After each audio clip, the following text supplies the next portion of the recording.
Are you looking to establish a food forest in your backyard? We've been doing that for a while here. I want to show you guys some of the updates that we have, how well the trees are growing, and we're going to take a look around the garden today.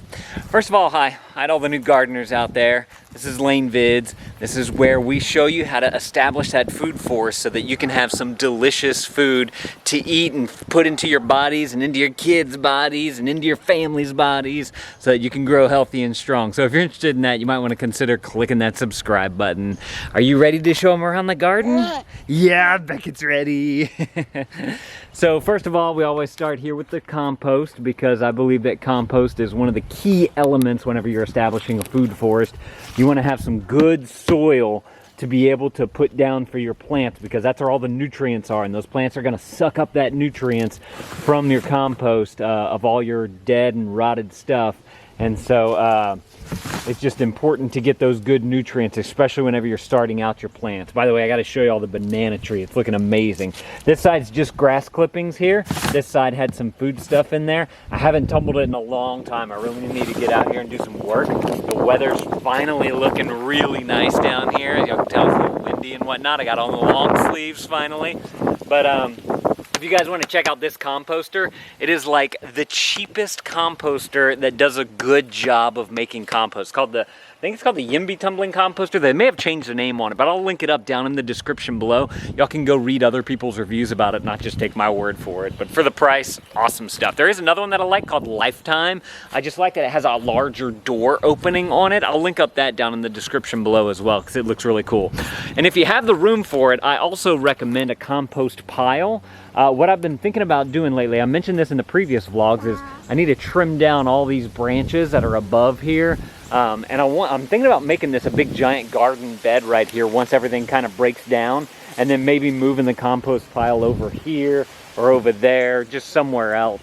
Because I think that this compost pile we've had for years, and the ground just has to be super fertile there. So that's what we're looking at hopefully in the future here. But basically we take all of our kitchen scraps and paper things and throw it into there, and it breaks down, the worms come, and life comes to that area, and it's a nice habitat basically for them to be able to make that good soil. So definitely recommend composting to get that forest floor going.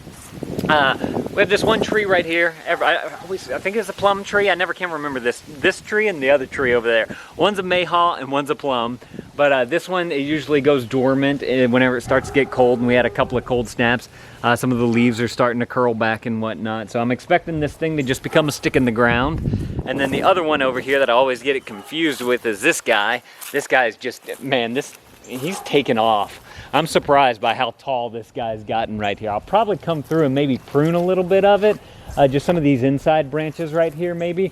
But I mean, that's got a nice leader on there all the way up and down. Very excited about that plant. Hopefully soon, in the next year or two, it starts producing something as well. Just like this guy over here. I'm excited about this. So we've had this orange tree for years, and it's made this year, finally, we've gotten tons of fruit on it. What's exciting about it is that I'm starting to see some of them turn yellow. You'll see the slight yellow color on that. Oh yeah, look right up there. You can see that. You got the camera. And we have even more down here that are really starting to turn yellow. So very excited to have this fruit here in the garden. That's going to be a nice, hopefully fall/winter crop that we can partake in as we like. That's one thing that I love about having a food forest, is that you just literally come outside and you can pick whatever you want and just start eating it just like that. I do that all the time with the roselle bush. Y'all know about roselle? I talked about it before because I planted it recently, and it's just starting to take over. Oh, here's the blueberry bush as well. Looking really nice, very green. It's not really in production mode right now because it's not time for it, but hopefully next summer it'll be a little bit bigger and we'll get good production out of that, especially since we've been attracting a lot of pollinators to the garden with the plants that I'll show you all over here. It makes for good pollination between the blueberry bushes that we have in the front and this one right here. We also have this elderberry bush that we planted probably a year and a half ago maybe. I accidentally mowed over it with the lawnmower whenever it was young, but it came back like full force. So this is doing really well. I'm kind of curious to know what the berries on an elderberry bush look like. I've never actually seen them before. I've only seen them in a concentrate that you can get from the store. Also, I've been still putting more grass clippings around our trees.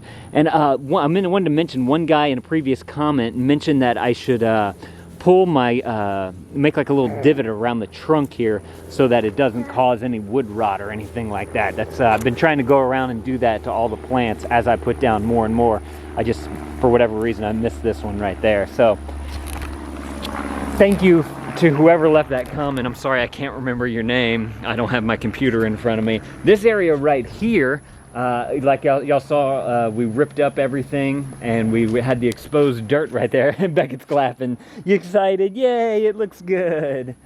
And so I decided to put some leaves over it and grass clippings just to kind of not have the bare exposed soil there. Give it some nutrients and some kind of composting material to break it down. This is that wire fence that I'm always talking to you guys about. It's literally just wire fence that we stapled to the back of our wooden fence right here. Y'all can see all the staples. That makes for a fantastic trellis. We've had this thing for 2 years now or so, and I need to come back and put one staple right there and then we'll be good to go. But that has been the easiest trellis if you were looking for something to climb up your fence like that. I can recommend that, and I'll link up all that down in the description below. I'll always link up everything that we use to build our food forest down in the description below if y'all are looking for some of the things that we use. This is that roselle bush that I was talking to you guys about. These little red, it's a flower in the morning. It's hard to get them off with one hand, but you can basically eat the red part right here, all the leaves. But y'all can see how big this thing has gotten. I mean, we planted this thing this year. My wife accidentally like ran over it or pulled it or something, and it split right there. And it still continues to grow, and it's growing outward, which is good because we want to kind of cover up some of this area here. And I mean, y'all can see it even growing on the ground right there. It's been an amazing grower for us, along with this holy basil here. Got more basil here, lemon balm, holy basil, more basil back there. And then for this area, the creme de la creme is our banana plant right here. Every couple of days we get a new leaf. This one just opened up, I think yesterday or the day before. Nice and huge and big. And then we got another one coming through right there. I'm so excited to see how tall this thing's gonna get. I'm about 6 foot tall. This is the tallest leaf right here, and it's now above me. So that's super exciting to see. I'm very curious to see how this thing's gonna do whenever it comes time for production. These things are a fast grower. I planted this thing on Father's Day because I got it as a Father's Day gift. And man, it's just been a rock star of a plant. I'm very excited about this. We talked about getting another one and possibly putting it over there. We'll kind of have to see how it goes with the roselle bush. But so excited about that tree right there. If y'all are into travel videos, we also have the Travel Vlog family. That's our other YouTube channel if y'all like travel stuff, family travel stuff. Let's see, let's go on back around here. So the back area, it's looking rough. We haven't gotten out here yet to really manage it and kind of make everything look nice. So it's looking real rough. Everything's pretty much dying back here because it's just that time of year. We've kind of blown through the cucumbers now. I think there's one more growing. Peppers are still, those peppers never seem to die. Look, this thing is literally uprooted. Y'all can see the roots right there, and it still has peppers on it. It amazes me. We got the asparagus growing right here too. This should be, I think this is a good winter crop right here, maybe early spring. So we'll see how that fares. I don't know, I need to find a way to manage it better. I don't know if I need to like get it to stay up or not, but it seems to be doing really well. It's grown quite tall since we first got it. This is one of the cucumbers that we have. We kind of just let that thing go. Yeah. And we're still getting green peppers too. Green pepper, pepper right there. They're not looking so hot anymore. They don't taste that great, but it's just fun to see them and still in production. I think that's crazy that we've had those things going for so long. Passion vine seems to be doing good along the back there. Still haven't had any production from it, but I think it looks cool. And I like how it kind of blocks out the fencing right there, except fencing's kind of ugly. But that is that area. Like I said, not too much going on in there right now. Let's see, let's come on out to the front. I gotta show you guys the apple tree and then the 2 blueberry bushes. It's what's left. So this right here is the apple tree. I think it's going into a dormancy. It's looking a little brown right here.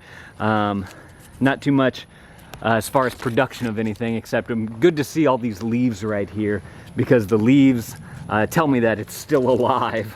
I was worried about it for a while there. I don't know if I'm going to keep this shoot on here or not.